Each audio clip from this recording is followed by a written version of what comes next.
Okay, so we're live streaming and recording.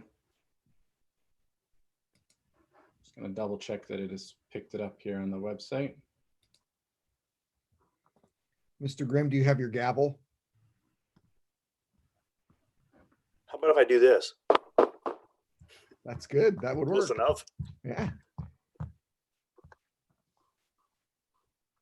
We're not quite ready there yet.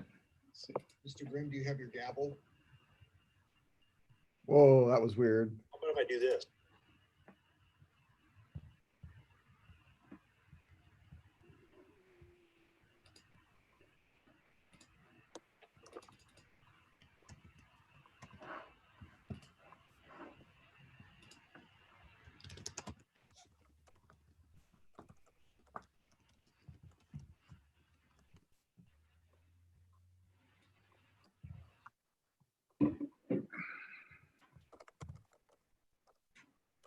So we had sunshine, we had snow, we had rain, we had sleet all in one day. Only in Ohio. I actually had hail over here. I don't think I've seen bigger snowflakes than what we had today. Yeah, Agreed. it's amazing. And that storm the other night was wicked. Oh, yes, it was.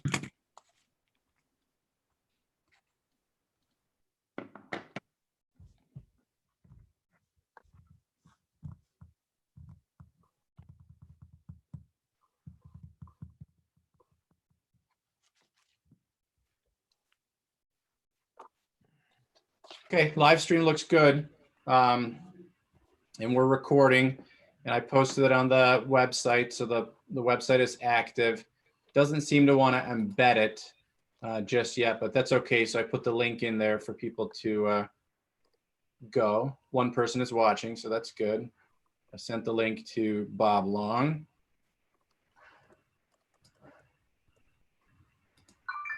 And I'm just going to double check one more thing here. That should be fine. Go there, live stream, Shazam, mute.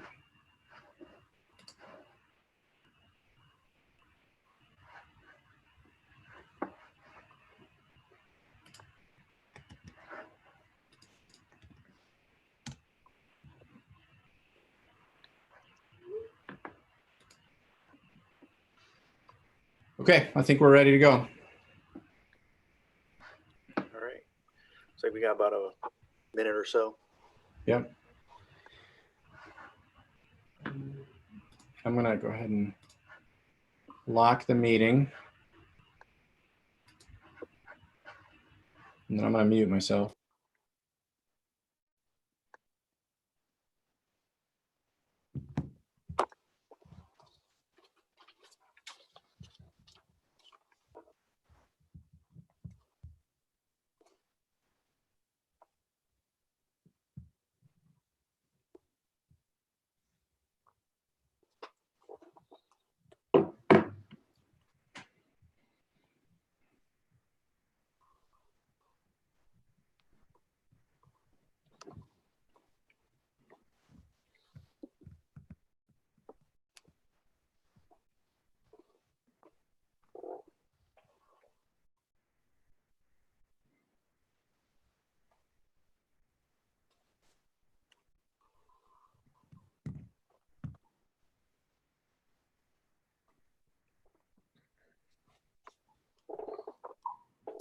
Okay, is everybody ready? Yes, sir. Ready? Ready? Okay. There's our gavel knock. Good evening, everyone. I'd like to call this meeting to order, the regular board meeting for April 9th, 2020. CJ, would you please call the roll? Mrs. Baba, Here. Mrs. Campbell, Here. Mr. Gibson, Here. Mr. Grimm, Here. Mr. Violi. Here. And at this time, if you would join us for the Pledge of Allegiance. Oh, I pledge allegiance Allegiance to the flag to the flag of the United United States States of America, America. and to the And to the republic republic for which it which stands, Which stands stands one one nation, one nation, nation under God, under God, with liberty and indivisible, justice for with all. liberty For all. and justice for all. Hear a lot of different things in there. Okay. All right, moving on to item number 2, superintendent's recommendations. Yes, Mr. President, I have one. It is recommended the Board of Education approve the resolution amending Board Policy 1.15 regarding board member physical presence at board meetings. I'll move. I'll second. Been moved and seconded. Any discussion? This is just to reflect the ruling from House Bill 197, which allows for board members to not be physically present, but rather be present via a video and audio. It also, it's spelled out in the policy there on the page on board docs. Are there any questions about that? Okay, Okay, hearing none, please call for the vote. Mrs. Baba, Yes. Mr. Violi, Yes. Mr. Grimm, Yes. Mr. Gibson, Yes. Mrs. Campbell. Yes. Motion carries. Moving on to item number 3, opening of meeting. At this time, I'll have a short statement on public participation. On March 27th, 2020, Ohio Governor Mike DeWine signed into law Ohio House Bill 197, allowing public bodies to hold and attend meetings by teleconference, video conference, or any similar electronic technology. In accordance with that law, the Streetsboro Board of Education is holding this regularly scheduled meeting by video conference. In addition to the Board of Education members who have acknowledged their presence by roll call, this meeting is being attended by Superintendent Mike Dalbaugh, Treasurer CJ Scarsapino, Director of Technology Andreas Johansson, and also Cindy Devers. This meeting is open to the public via internet live stream. Public notice about this meeting taking place via video conference was properly given, along with the internet web address to view live. Due to the inability to properly conduct public participation for this meeting is suspended. And moving on to approval of minutes, it is recommended the Board of Education approve the minutes from 3/12/2020 and 3/23/2020 as submitted. I'll move. I'll move. I'll I'll second. second. You pick. Yeah. CJ will be good at that. We have a motion and a second. Any discussion? Hearing none, please call for the vote. Mr. Violi, Yes. Mrs. Baba, Yes. Mrs. Campbell, Yes. Mr. Gibson, Yes. Mr. Grimm. Yes, motion carries. Moving on to item 5, superintendent's report. Mike? thank you. I have an abridged report this month, but I do have a few items. First, I wanted to just talk to everyone about what we've been doing during the governor's closure of the schools. I am excited to report that our teachers are doing an amazing job instructing lots of different models across every grade level, every subject. But I can confidently tell all of you that our kids are engaged and they're working hard. We've had some challenges, but our teachers, I don't know if you saw the Channel 3 news report, but I said to the reporter that you put a group of teachers in a room and they come up with some great ideas, and they've actually done that. And so there have been some great things happening. I was talking to Mr. Alexa, the union president today, and he was telling me about some of the things that he's doing. And I know all of you will be happy to hear that they're not just focusing on learning, but they're also focusing on the social emotional piece of this, because this has been very difficult for our kids and our families and our teachers as well. And John shared with me that they actually, sometimes they go into Google Hangouts with their students just to talk and just let kids talk and tell them what's on their mind. And he was telling me how several teachers have actually Google Hangouts with educational games planned for next week. So kids will log on and they'll play games and compete with each other to reinforce content. So they're really trying to engage kids in a different way. But they're also trying to allow kids the opportunity to talk, to share their feelings about what's going on. And so I was very happy to hear that. So on the instructional side, Andreas, you had a graphic that you were going to share with the board just to kind of reinforce the point that a lot of digital learning is occurring. So Yep, I can share that here in a little bit. Let's see, I'm going to share that one. Might be just a little bit difficult to see depending on what you're seeing, but essentially we had some Chromebook pickups. We reached out to our staff asking them for information whether or not They knew of kids who needed equipment, and we asked them to help us identify that. As opposed to doing an all call out to all students, we wanted to focus on those kids that absolutely didn't have any equipment at home. And so that resulted in the first wave, or sort of week one here. We handed out about 112 Chromebooks. That was this past Tuesday. The chart in the middle here that you may or may not be able to see just shows the pickup between what was requested and what was actually picked up. So from the elementary school, we had 56 requested and 52 came to pick up. At Henry Daffer, we had 17 requested, 14 picked up. At the middle school, 31 requested, 29 picked up. And then at the high school, 31 requested, and then 16 of those picked up. And so what that means is that we were able to hand out a Chromebook in a bag with a power supply for the kids to take home. It'll connect to their existing Wi-Fi, or in some cases, we know that students have come back with their parents and sat outside of one of our buildings connecting to the Wi-Fi that kind of extends quite a far bit out into the parking lot in order to connect and do work. We're going to do a round two. So we kind of went back at the staff and said, if you have more kids that you are now identifying as needing devices, let us know. But we're having to do it in kind of a weekly fashion, just like what we're doing with the meal distribution. It takes a little bit of time to get the devices staged. Most of ours are in carts. So that means that we've disassembled a bunch of Chromebook carts and made sure that they're ready to go, and then tapped into our library system to kind of scan them out. So each Chromebook is scanned out and inventoried to a specific student so that we can have a successful return once the program is over. Andres, could you share that other graphic about the number of Google Classrooms, lessons created, so forth and so on? You want me to share it here now? Yes, go ahead. Let's see if I can do that. So we'll share that again. Yes, that one. Okay. Let me, I'll zoom in. How about that a little bit so we can look at it. So I pulled some data from our Google domain, which is very easy to do. Kind of, you know, it keeps track of everything that our staff and students are doing in terms of how much and when and so on and so forth. So this past 7 days, I pulled some data from April 2 to 9, so that's through today.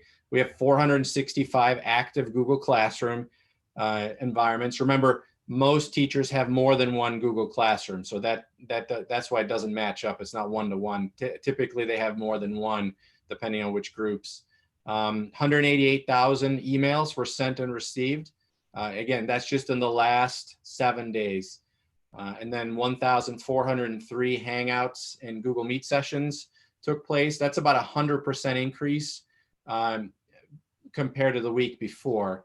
And then almost 23,000 files were created or added to Google Drive. And again, that's only in the last 7 days. So that's not a total in Google Drive. That's just in the last 7 days. And that's about a 70% increase over the week before. So we're seeing a lot of active use, and it seems to be working really well. And so far, positive feedback from our staff. We're doing lots of technology support for them multiple times per week if they need to connect with us and make sure that they're doing what they need to be doing. Yeah, so the reason I wanted to have Andres show that graphic was, you know, that just reinforces that our teachers are really working hard and our students are responding. So thank you, Andres, for that update. Also, I do want to point out that the organization behind organizing the Chromebooks, inventorying the Chromebooks, creating a system to check them out, and then to distribute them, that was not an easy task. And so I wanted to publicly thank everyone that helped Andres do that. But I also wanted to publicly thank Andres because he kind of just took that on his own and he said, I'm going to do it. And he organized the entire distribution program for that, and it ran like clockwork. So Andres did an outstanding job with that. And then I'm going to talk in a second here about the meal distribution program. But before I do that, I want to make sure that I thank Darlene Wheeler and all of our food service ladies. They've all come in and they've prepared several thousands of meals to be handed out. Also, though, I want to thank Andreas and CJ. They both designed and implemented the distribution program. And again, that was a huge task. So My hats off to both of you, CJ and Andreas, and then your team of people that helped you distribute. And Darlene, I don't know if you're listening or not, or any of your food services ladies, we really appreciate. It was not an easy task to assemble several thousand breakfasts and lunch to hand out to kids and families. So hats off to all of those folks. Andreas, do you want to talk really quick about the meal distribution program and what's happened with that the last few weeks? Sure. So we've done 3 rounds of distributions. The first week, we had about 75 students pick up. And the way we decided to do it right off the bat was a sort of a bulk pickup. A couple other schools around us started by doing daily lunch deliveries or daily lunch pickups. And that was something that we thought maybe was not going to be practical in the long run. So we decided on bulk. And so the first week we had about 75 lunches in a bag times 7 days. And so they got 7 breakfast items, 7 lunch items. There were juices and snacks and chips and sandwiches and everything in there. And then the second week, which was in the week after spring break, we ended up with about 145 registrants. Same thing. And by that time we had it streamlined. So we were able to sort of stage the food a lot better. And by that time we also had folks spaced out, because the governor had given us some new directives. We made sure that we were a lot more gloved up and had a lot more hand sanitizer and so on and so forth available. And then this past Monday, that number rose to almost 250.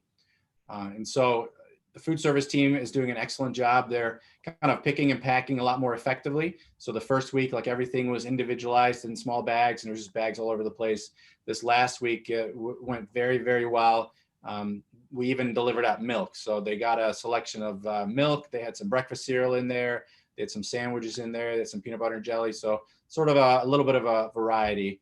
And then community comes up in a drive-through fashion, and we kept the distribution team pretty small. So they come up, we check them on a roster, we grab their bag, place it in their unlocked trunk, and then they drive off. And so in about 2 hours, I would say Monday we had probably 180 pickups done in the first half hour. So between 4 and 4:30, the majority of the folks showed up. So something we're extending. So we're continuing to sort of enroll that program. We're making some adjustments to it, but we're looking to do that until the end of school here. So thanks, Andreas, for that update. Board, you guys can ask questions if you want, but I did want to make one thing very clear to our public, because I've heard a lot of chatter out there. We did apply for and were accepted into what's called the summer feeding program for all intents and purposes. But there's a misconception that this is free. And we get reimbursement for our students that have applied for and been accepted into the free and reduced lunch programs. But however, our students that are not free or reduced lunch certified, we are paying full price for those meals. So, and we decided that this is a humanitarian crisis. We have families in crisis. We decided to feed any student that signed up, whether they were free, reduced, or full pay. So I do want to say that this is at a cost to the district. We don't know what that cost is going to be yet. We're hoping, there's been some talk that the federal government will reimburse all of it at some point. But as of right now, the district is bearing the cost of some of that. So I wanted you to have that information. We didn't feel like we could pick and choose who would receive lunches and breakfasts. I believe the number right now is manageable. And like I said before, this is a humanitarian crisis. We have lots of families now in our district where both of their parents or one of their parents have lost jobs. They don't have an income. So we felt like it was the right thing to do. So at this point, board, are there any questions or comments for Andreas, myself, CJ on the meal distribution program? Just wanted to say thank you to everybody for taking the extra workload on and doing this for the students. There's just so many factors, like you said, Mike, that could affect students, even those that aren't on a free and reduced program. And it is important to take care of our students, even if they're not physically in our building. So thank you all again. Okay. All right. So then my final agenda item is I wanted to circle back to our therapy dog program that we had talked about before. So if I have it down, if you're on board docs, it's down in the administrative content. You can click on the board policy that I'm suggesting that we pass if we were going to move forward with the therapy dog program. It's pretty comprehensive. I'm not going to necessarily read it to you verbatim. I'm hoping that you guys read it, but again, this basically outlines the policy, the board policy, but also the policy for having a therapy dog within the district. And Pebble and Wagner did a nice job with this. They typically have they have the service animal policy and an emotional support policies, but the therapy policy was one that they put together for us. It's not totally uncommon. More and more schools are going to therapy animals. So reading down through this, I think this checks off all the questions that we had at our meeting. This addresses all those questions along with this board adopted policy, should we adopt it. We're also going to have guidelines that Monica, she talked to you about, and those guidelines would be along the lines of an alternate place for her to counsel. Should she have a student that needs counseling that is allergic to a dog. Also, you know, when you have a pet has to use the restroom. So a designated area for that to occur and immediate cleanup. So those are the things that we've all taken into account. I know one of the big questions was about certification. This policy deals with the certification. That has to be authorized by me. It has to be a district employee. But if you read down through that, I really think that this policy potentially hits all the check marks that we were talking about. So I would welcome some discussion on this. We could wait till next month to put this on. We could put this down under the board policy recommendations that are down below. We could do that tonight. This would just be the first step. This only allows it to happen. If you remember that in order for a therapy dog to be accepted into the district, it's under my approval is what the policy states, and they have to have a certification. And that's all spelled in this policy. So this would just allow us to move forward with that program. But there's still several steps that would have to be achieved prior to a therapy dog coming into the district. So questions, comments? If no one has any concerns about it, I would suggest moving it to tonight's lower down on the agenda so we can approve it tonight. If there are any concerns or questions, we can hold off till next month. Looking at it, I don't see where it says. I mean, I see where it says they must be an employee or authorized by you, but I don't like. That's all I see. As far as like we pass this tonight, but then it's just on you, Mike, to decide when it happens or not. That's correct, but it outlines within this policy that they have to have the proper certification. They have to have the medical records. It's all outlined in this policy. I saw that, and not to sound like I'm doubting your judgment, but I mean, for beyond you being here, us being here, would it be possible to change that to board approval?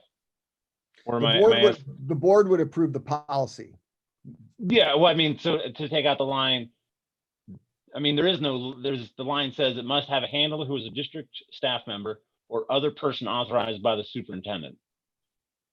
And like, I was wondering if we couldn't change that to authorized by the board, or am I thinking too big? I'm gonna chime in here and just say that, you know, our role in this is to approve the policy, not to run the district. So this is our opportunity to either approve this policy or not approve it. We can't be the ones that are making decisions on whether whether somebody is accepted into that program or not. That would be the reason that we hire a superintendent and treasurer. I would agree, Brian. I'm okay with it. Yeah, okay. That's a valid answer. I say we go ahead and vote for it then. I'm all right with it. And I think the only concern I have is speaking to parents who may have concerns about dog allergies. As long as we're prepared, to, again, move a student into an area that the dog has not been, if they have a severe allergy, we just have to make sure we're thinking about that. Yeah, and that's part of the guidelines that we'll put into place. And Monica has already planned for, there is actually a conference room, a private conference room off of the library. That's a significant distance away from the office. And that would be her alternate site. And part of the guidelines is that, you know, when the dog is not in her, with her at all times, it's in a crate in her office.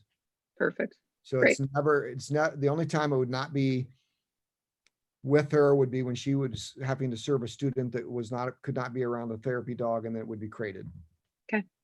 Great. You know, one of the questions I was asked too was, you know, can a kid take it out for a walk, or can a classroom have it in their classroom for a period? And the answer is absolutely not. And I think this policy says it has to be in, you know, in the hands of the controller at all times.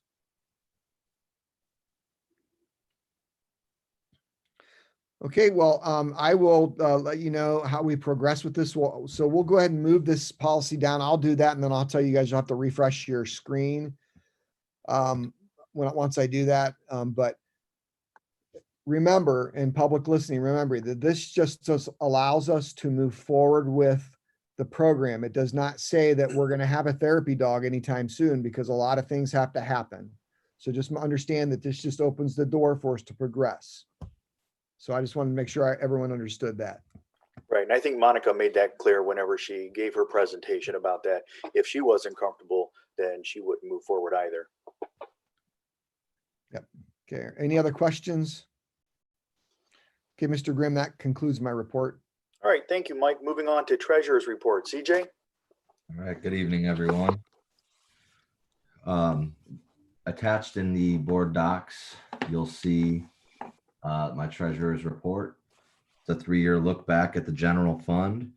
The general fund has a balance as of February 29, 2020 of $5,419,718.37.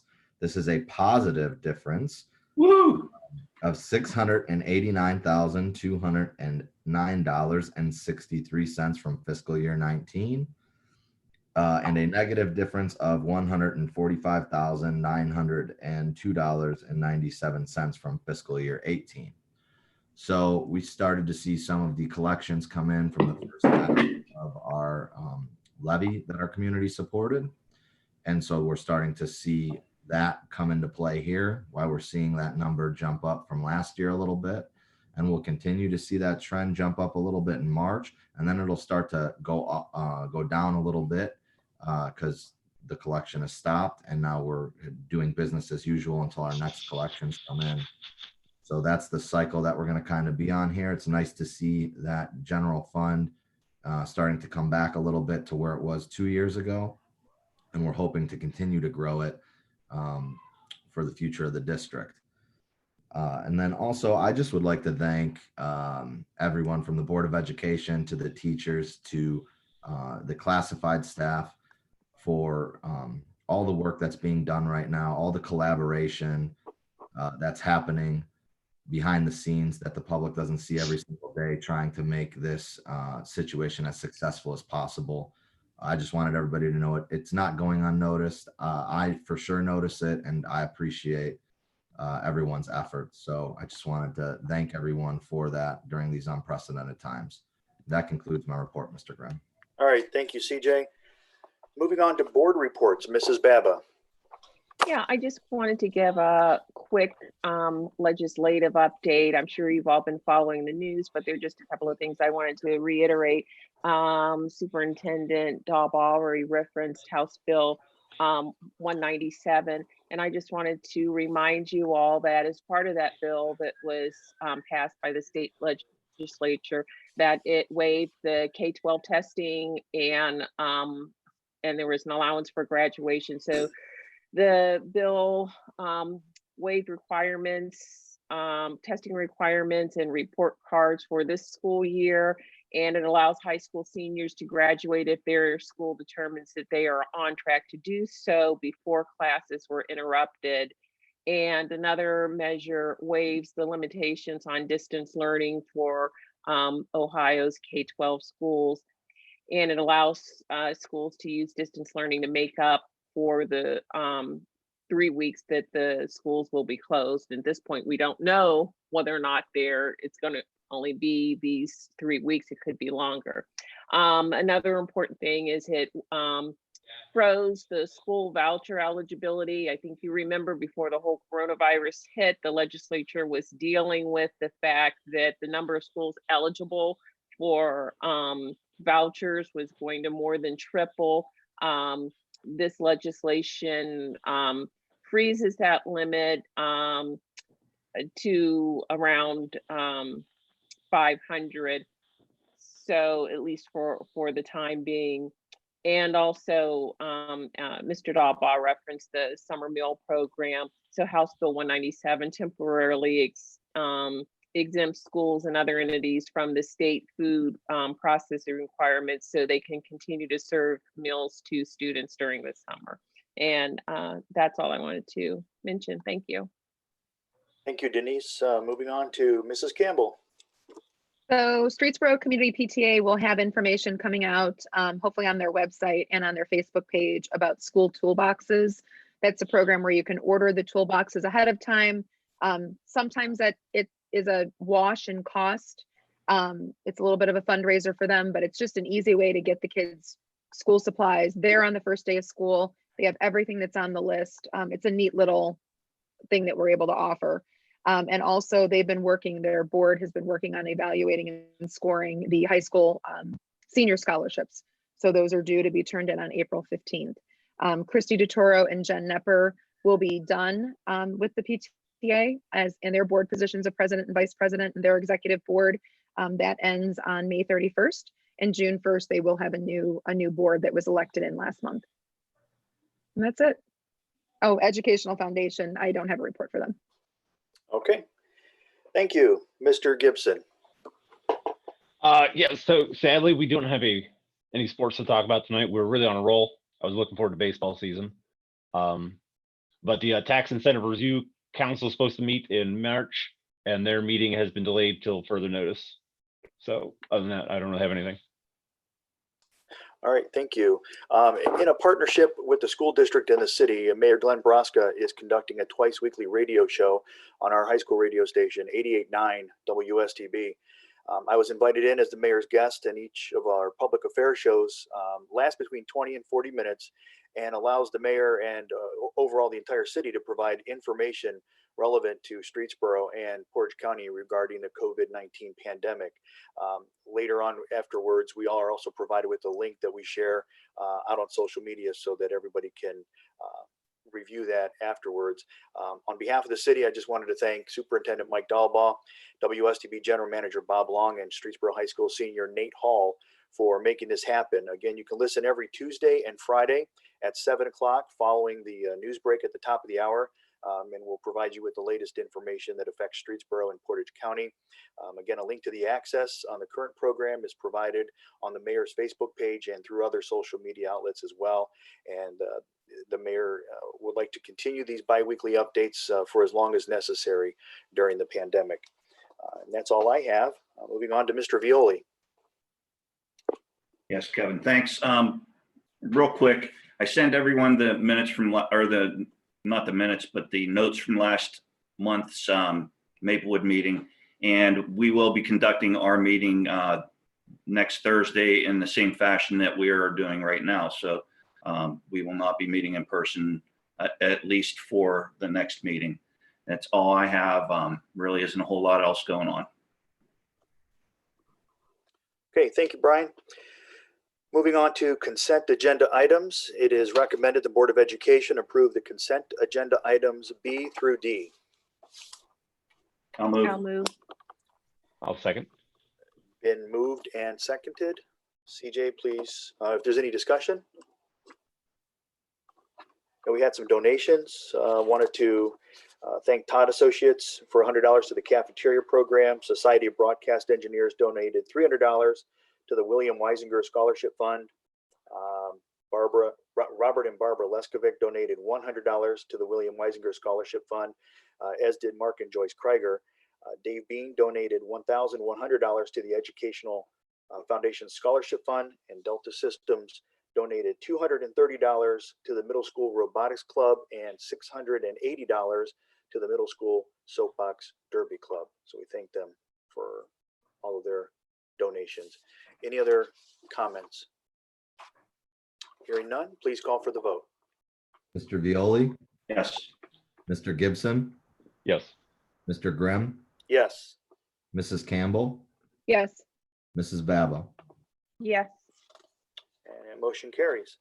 Moving on to treasurer's recommendations. CJ. Yes, thank you, Mr. Grimm. I have two recommendations tonight. The first recommendation is for a fund-to-fund transfer. It is recommended the Board of Education approve the fund-to-fund transfer of $8,300 from the DEFR 300 DEFR Music Project Fund to the 300 SCS Music Project Fund. I'll move. I'll I'll A second. second. Been moved and seconded. Any discussion? Can you Yes, tell this us is a little bit. every year they do like the candle fundraiser between SCS and DEFR, and all deposits go into the DEFR Music Project, and then we move funds into SCS once all the funds have been collected. So this is just standard operating procedure for us, nothing out of the ordinary here. Okay.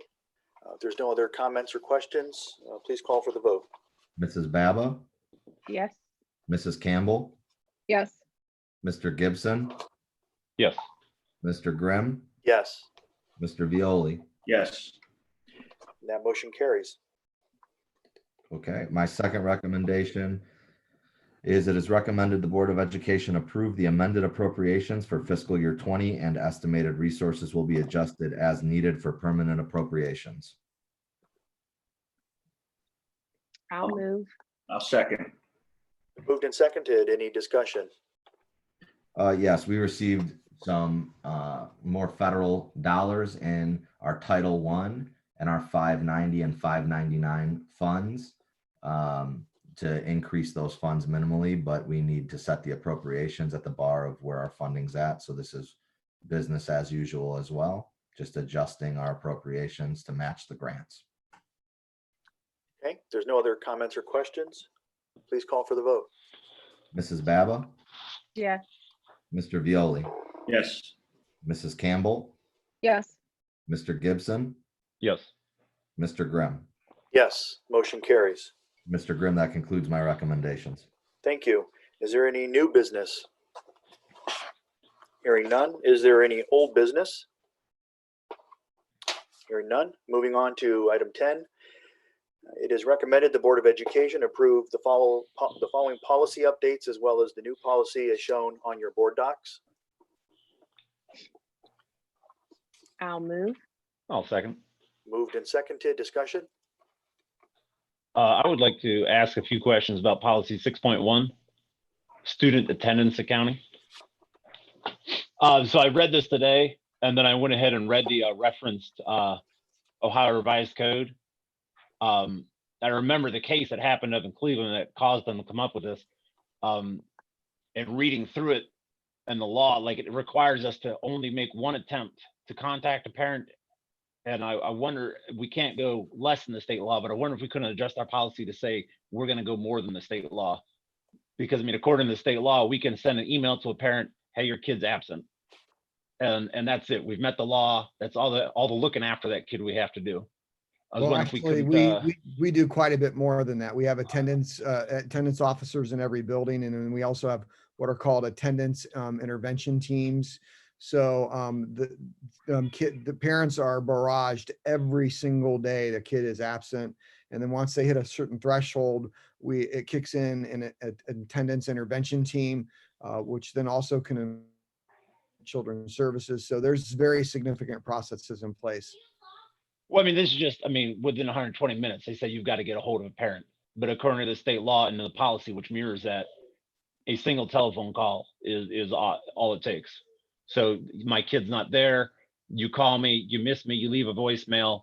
I don't hear it for an hour. By then, it's been 3 hours and my kid's unaccounted for.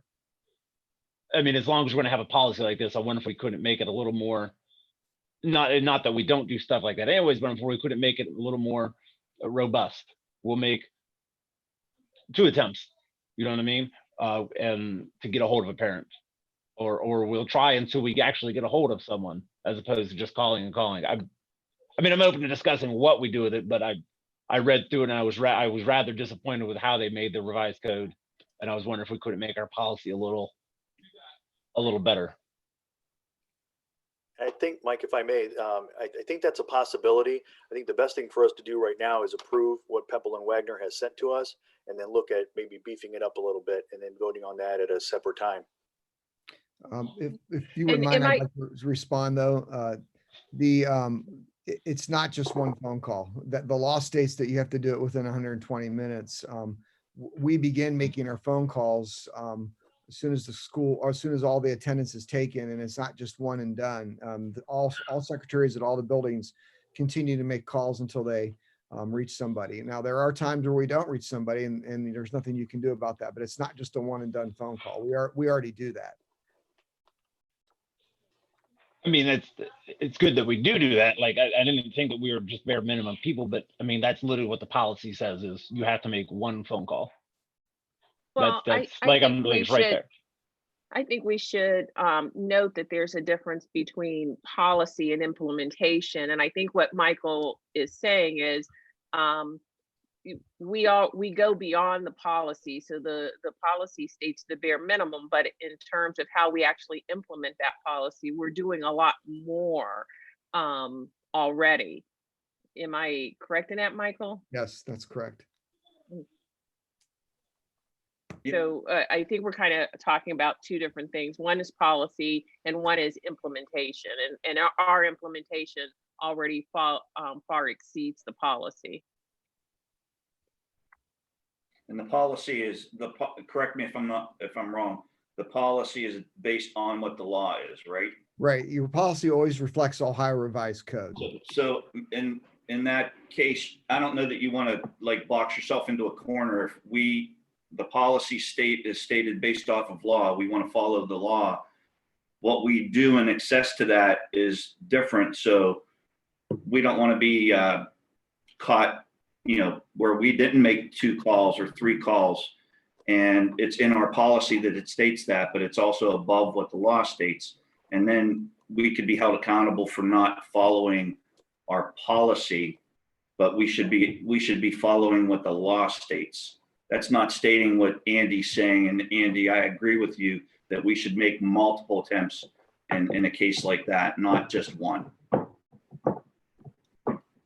I mean, our policy has to agree with state law, but you can't take away from it, but we can definitely add to it. The state law says 120 minutes. We could say within 45 minutes. Well, there are some procedural things though too that. Yeah, I that mean, I'm not saying let's go down to 45 minutes. I'm sorry, go ahead.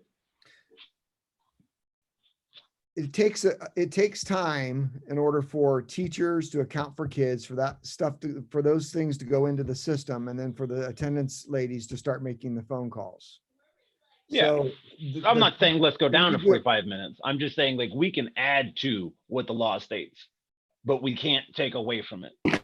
And I know that we do go above and beyond, because I've had my kids absent where I've forgotten to call in, and they've called me two, I think it was 3 times once before I picked up the phone because we were sick and we were sleeping. And I appreciated that. But having the policy say what we want to have happen, whether or not that's what's happening right now, I think is important. Well, and I sense. think you do make sense. I think this is really the policy being a guideline, and then the procedure that we have in place. We know we're going to do more than that, but we're required by law to do this minimum. But so policy is policy, but then our procedure would be what we're doing currently. We're reacting as soon as we're informed, and we're making multiple attempts. Do we have a written set of procedures for events like this that the building secretary or attendance person would handle? Yes, we do. It seems strange to have a procedure they follow that differs from the policy that they would follow. Our procedure is actually quicker than the 120 minutes. The law states it has to be done before 120 minutes. And I think what we have to be careful of is what Mike was alluding to, is gathering that information. If we say we're going to do it within 90 minutes, but for whatever reason, it becomes impossible to gather that information and make those phone calls within 90 minutes, then we violated, our administrators have violated that policy. So this gives us plenty of time to do that. But then again, our procedures, how we actually do it is more strict than the state law. And I think we can look at it in, if it's something that has to be readdressed, we can do that. But I think it's important that we approve this policy tonight so that we at least meet the minimum state law. Yeah, our secretaries right now, Andy, are within an hour is when they start making the calls. And in some cases, even sooner than that. But why do we have procedures that they follow that don't follow the policy that's written? I guess is my question then. I mean, I know they call more than once. I know that, I mean, according to the policy and the state law, sending an email is acceptable. We don't do that. Outrageous. Yeah, no, we don't do that. But it's outrageous that that's allowable. But if we've got procedures that we follow that are better than this, why doesn't our policy reflect that?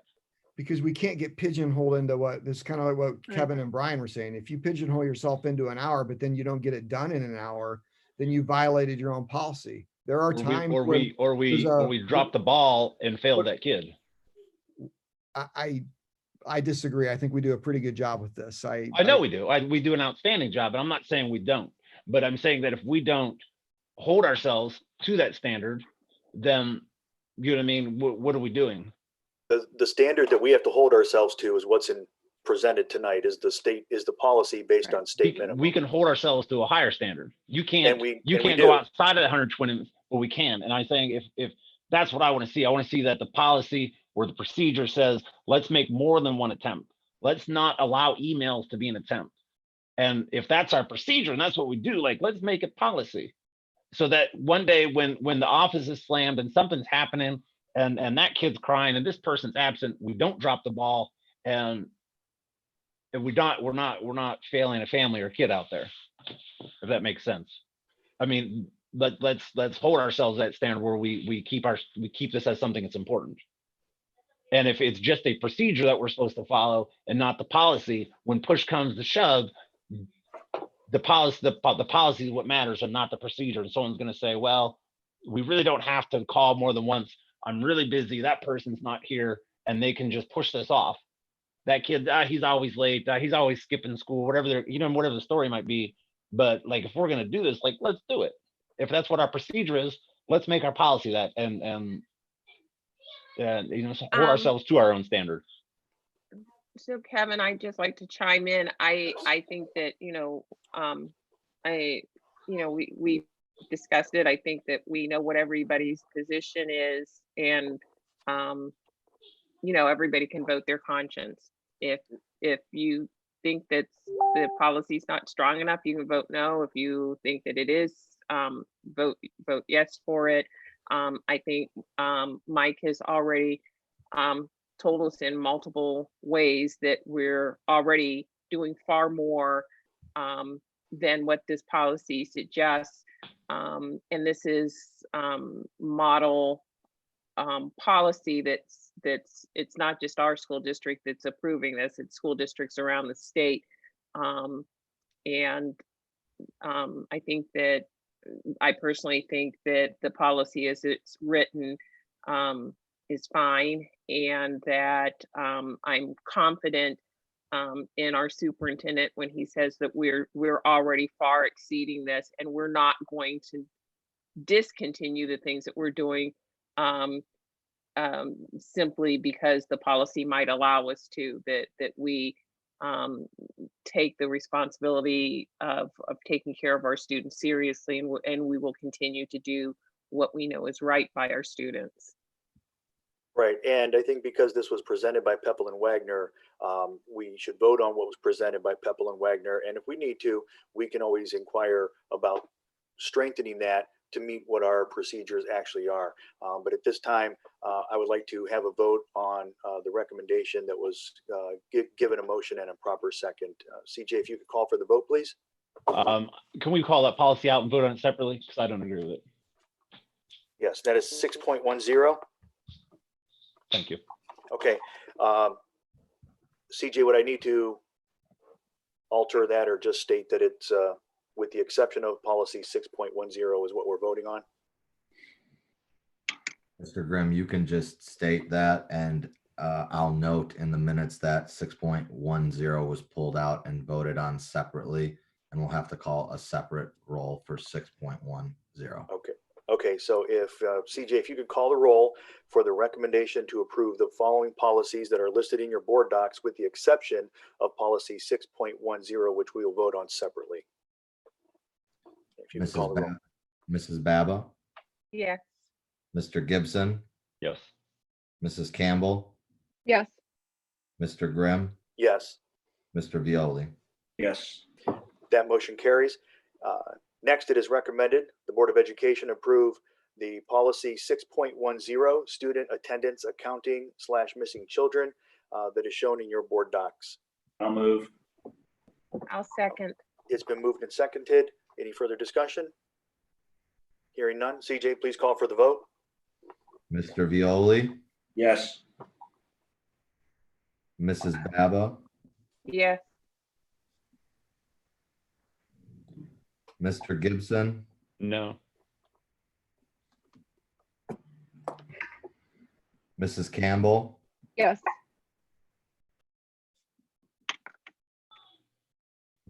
Mr. Grimm. Yes, and that motion carries. Moving on to item B, executive session. It is recommended the Board of Education enter into executive session to consider the employment of an employee or official, the discipline of an employee or official, to consider matters required to be kept confidential by federal law or regulations or state statutes, and to consider details relative to security arrangements and emergency response protocols for a public body or a public office with possible action to follow. I'll move. I'll I'll second. second. It's been moved and seconded. And the only thing I wanted to comment on is to the public that we will go offline for a bit into a private room and have the executive session. Then we will come back to this spot where you're at right now to come back out, vote if there's anything to vote on, and conclude the meeting. So CJ, please call for the vote. Mrs. Baba, Yes. Mr. Violi, Yes. Mr. Gibson, Yes. Mrs. Campbell, Yes. Mr. Grimm. Yes, motion carries. We are in executive session at 6:48 PM. Okay, so I'm gonna click a button and you'll be moved into what's called a breakout room. And let's just hang out for maybe 1 minute or so while we get ourselves transitioned. And then we're gonna verify that we're all in that breakout room. And I wanna double check the live stream, and that's on a 20-second delay. So I just wanna double check, but here we go. Okay, thank you. You should get a prompt to join.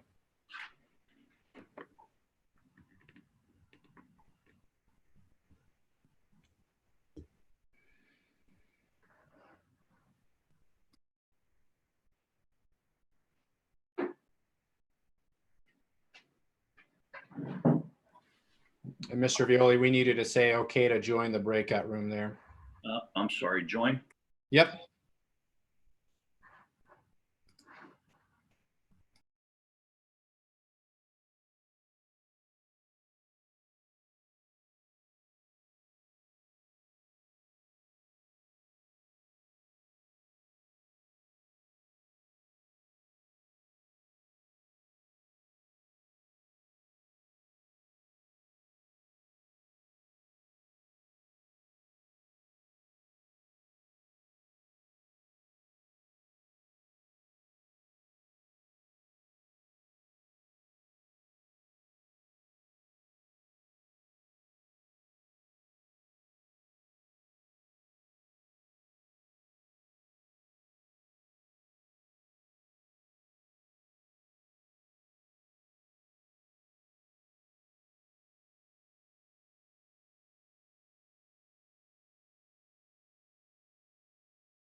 And then I'm gonna unmute.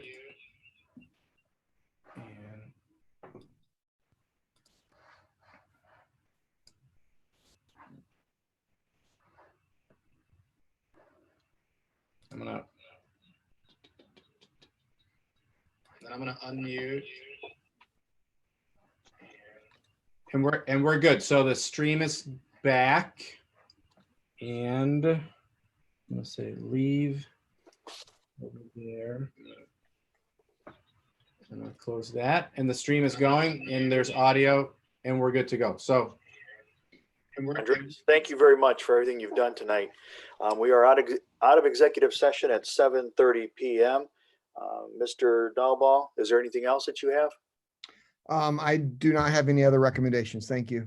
Okay. And CJ, anything else before we finish up? No, sir. Thank you. All right.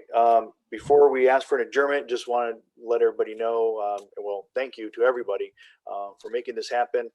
Andreas, thank you for everything you did to put this together. This was great. This keeps everybody safe and still keeps the public informed. So please stay safe, stay healthy, and hopefully we'll get through this sooner rather than later. At this time, ask for a motion to adjourn. I'll move. I'll second. Been moved and seconded. Any discussion? Hearing none. CJ, please call for the vote. Mrs. Baba, Yes. Mrs. Campbell, Yes. Mr. Gibson, Yes. Mr. Grimm, Yes. Mr. Violi. Yes.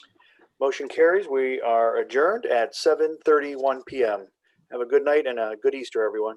Good night, Thank you. everybody. You guys too. Have a Thanks, good- everybody. And for you Stay guys, healthy. stay safe and healthy.